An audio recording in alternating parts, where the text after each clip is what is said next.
Nĩ handũ haha hakĩtwo ha gwĩthambĩra hekĩrĩte aikari a mwena wa Umoja One Maeda makiuga nĩ ũgwati ũmang'etheire maitho kuona mũthia-inĩ wa kiumia gĩthiru mwanake wa ũkũrũ wa mĩaka 17 nĩakuĩrĩire puru-inĩ ĩno ya gwĩthambĩra. Riboti ya ũthuthuria wa mĩĩrĩ na ũrĩa ũtabanĩirio thibitarĩ-inĩ wa Mama Lucy ũkĩonania mwanake ũcio akuire thutha wa gũtorio nĩ maĩ.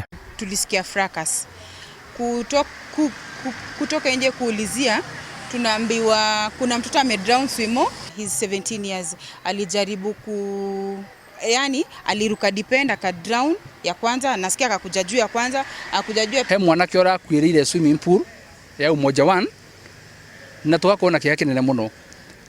Nĩ gĩkuũ kĩngĩrahotire kũgirĩrĩka korwo andũ arĩa marugamĩire swimming pool ĩyo nĩ mararĩ na ũigĩrĩrĩki mũiganu wa gũkorwo magĩteithĩrĩria mwanake ũcio. Aciari itũũra-inĩ rĩrĩ makiuga makoretwo makĩendekithia mĩtaratara ya gũtigĩrĩra mĩtino ta ĩno ndĩrahanĩka no rĩtana rĩao marauga nĩ rĩkoretwo rĩkĩũrĩra thĩ na rĩu marenda thirikari kũingĩrĩra na kũhĩtana na ũgwati ũrĩa marauga ũmang'etheire. Tunataka kujua ni nini hatua gani itachukuliwa hapo, because as parents we are concerned na ni watoto wengi wanakujanga kwa hiyo swimming pool. So viongozi wamenyamaza, hakuna kitu wanasema. If at all swimo itafunguliwa tena, they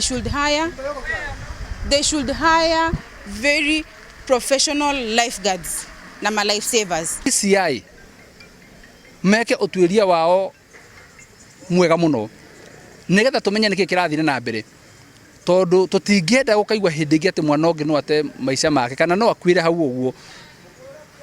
No nyende kuga swimming pool nĩ hingwo kwa kahinda gaka, nĩ thondekwo tondũ safety yayo ti guaranteed kũrĩ andũ marathiĩ gũthambĩra kũndũ kũu. Igeria rĩa kwaranĩria na ũrũgamĩrĩri wa thukuru ũcio nĩ rĩringĩte ihiga thutha wa mũrutani mũnene kwaga kwaranĩria na andĩki a mohoro.